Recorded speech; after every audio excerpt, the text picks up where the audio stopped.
Amis de langue française, je vous salue dans le beau nom de Jésus-Christ. J'aimerais partager avec vous un passage qui se trouve dans le livre des Actes, le Nouveau Testament de la Bible.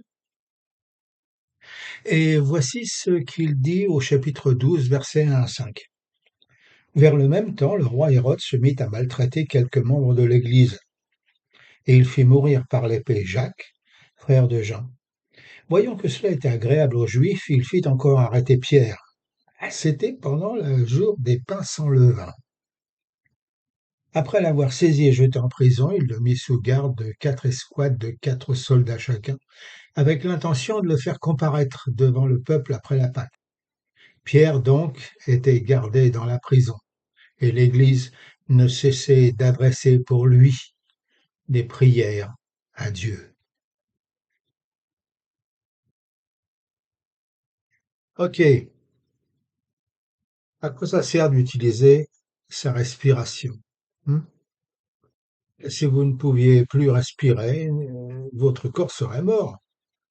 Eh bien, de la même manière, notre vie spirituelle serait morte si nous ne prions pas. Prier, ce n'est pas seulement demander quelque chose à Dieu. Demander, c'est une partie de la prière. Prier, c'est communier avec Dieu, c'est discuter avec lui comme un fils parle à son père.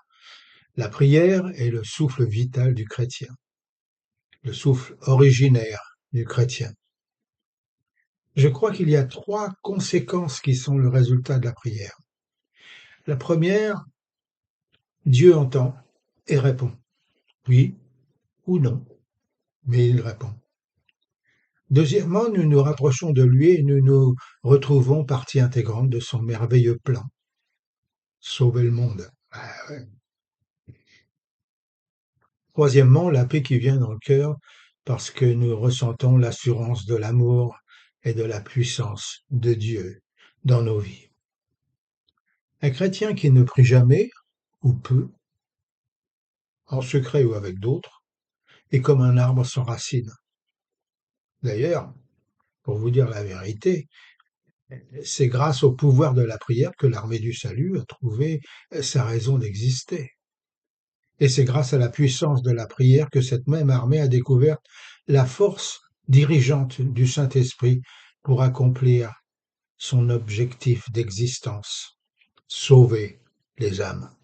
Tenez, nous lisons que le réveil de 1880 à Bristol, sous la direction de William et Catherine Booth, a commencé par 2 journées complètes de prières ferventes et 1 heure avant chaque réunion, un grand groupe de salutistes commençait une réunion de prière, implorant Dieu de leur donner la joie d'amener des âmes au salut pour la gloire de son royaume. Et lorsque le même réveil s'est répandu à Bridgewater, 1 an plus tard, c'est par la même puissance que notre armée a implanté un poste dans cette ville dans lequel je viens chaque dimanche entendre la parole de Dieu. Réunion de prière après réunion de prière, avant et pendant les services, on gagnait des âmes au Seigneur. Donne-nous des âmes, Seigneur, ils ont prié, donne-nous une récolte d'âmes. Et aujourd'hui, ah oui, aujourd'hui, sommes-nous des gagneurs d'âmes? Hérode, Junior celui-là, le petit-fils du célèbre monstre qui lâchement laissa massacrer les enfants de Bethléem et après la naissance du Christ, Hérode Junior commença à prendre plaisir à persécuter les chrétiens. Et comme son petit jeu plaisait aux dirigeants juifs, il n'avait aucune bonne raison de s'arrêter. Alors après avoir mis à mort Jacques, le frère de Jean, par l'épée, pourquoi ne pas arrêter et mettre en prison un plus gros poisson, comme Pierre? Cela devrait ébranler la foi des chrétiens, non? Tous les ennemis du crucifié, joyeusement invités, célébraient leur prochain triomphe. Sûrement, avec la mort de Pierre, il ne resterait plus de traces de ces chrétiens.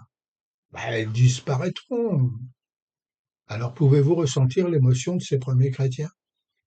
Leur cœur rempli d'inquiétude a dû s'effondrer en eux. Leur âme, écrasée par la peur, désorientée par la solitude, étouffée par un monde qui les rejetait, frappée par la faiblesse du doute, ben, que pouvaient-ils faire? Que pourrions-nous faire? Maintenant, ils étaient dans une confusion totale, une incertitude totale. Oh, mes amis, ces moments terribles où tout semble s'écrouler autour de nous, moments désespérés, moments si misérables. Que pouvait-il faire? Que pourrait-il faire dans un conflit si inégal? Un mal si épouvantable, si incontrôlable, si triomphant pour les ennemis de Jésus-Christ, et où Dieu semble si lointain. Que pouvait-il faire? C'est là la question. Alors Jean a tué, et bientôt le tour de Pierre. Les partisans au cœur timide commencèrent à s'enfuir, les faux frères prêts à les trahir. Certains prêtres, agressifs, complotaient pour pousser la foule au massacre général de tous les présumés chrétiens. Il semble qu'il n'y ait rien d'autre à faire dans ces cas-là que de lever les mains en l'air et de sombrer dans les profondeurs noires du désespoir. Quand vous vous sentez faible, que des dangers vous encerclent, que des tentations subtiles vous submergent, que des problèmes abondent, que l'avenir est incertain, ni ne promet rien, que tout est triste et exténuant, démoralisant, affligeant. Que pouvons-nous faire? Mais, en relisant dans notre Bible le chapitre 12, verset 5, nous découvrons un petit mais, un mais béni. Relisons ce passage encore une fois. Mais, écrit le docteur Luc à son ami Théophile, mais l'Église priait Dieu avec ferveur pour prier pour Pierre. Mes chers amis, toutes les portes peuvent être fermées, mais celle de la prière est toujours ouverte à tous. La prière était pour ce petit groupe de chrétiens un refuge et une force. La prière était leur élément. La prière est la forme de discours la plus simple que les lèvres d'un enfant peut essayer librement. La prière dont les accents les plus sublimes atteignent la majesté d'en haut. Vous voyez, il peut y avoir des controverses dans les églises aujourd'hui concernant les traditions, les dogmes, les sacrements, les manières de diriger un service de façon traditionnelle ou contemporaine. Mais la prière, elle est constante et partout. Chaque chrétien prie Dieu de la même manière, seul ou ensemble. Dans sa recherche sur la vérité, un non-chrétien saisira sans difficulté la manière simple de prier Dieu. Tenez, un petit berger gallois était obligé de surveiller les moutons et ne pouvait donc pas aller à l'église pour écouter le message du revivaliste Thomas Edward de Penthrin. Mais dans son cœur grandit le désir de prier Dieu comme on le fait à l'église. Alors, on ne lui avait jamais appris aucune prière. Alors, s'agenouillant, il commença, les yeux fermés et les mains jointes, à prononcer l'alphabet. A, B, C, D, et ainsi de suite jusqu'à la fin. Bah, qu'est-ce que tu fais, petit homme?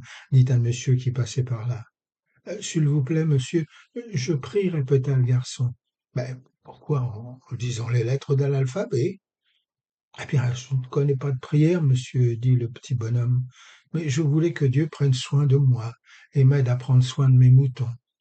Alors j'ai pensé, si je dis tout ce que je savais, Dieu joindrait mes mots et interpréterait tout ce que j'aimerais qu'il fasse. Quelques minutes plus tard, Thomas Edward, qui avait croisé ce garçon, se tenait dans sa chapelle, prêt pour apporter la parole de Dieu avec zèle et puissance, comme d'habitude. Il commença son message ainsi. Jésus n'a-t-il pas dit que c'est de l'abondance du cœur que la bouche parle? Luc chapitre 6, verset 45. Mes chers amis, le pouvoir de la prière est donné à toute l'humanité. Beaucoup dans la Bible l'ont utilisé, à commencer par Adam et Ève, et ainsi de suite, disciples, apôtres, même non-croyants, et puis des millions ont testé le pouvoir de la prière. Et si de prier était assez bien pour notre Seigneur, ben, cela devrait être aussi bien pour nous alors. Dieu répond à la prière. Je le sais, j'en suis certain. j'ai la preuve journalière du secours divin. Dieu vous garde.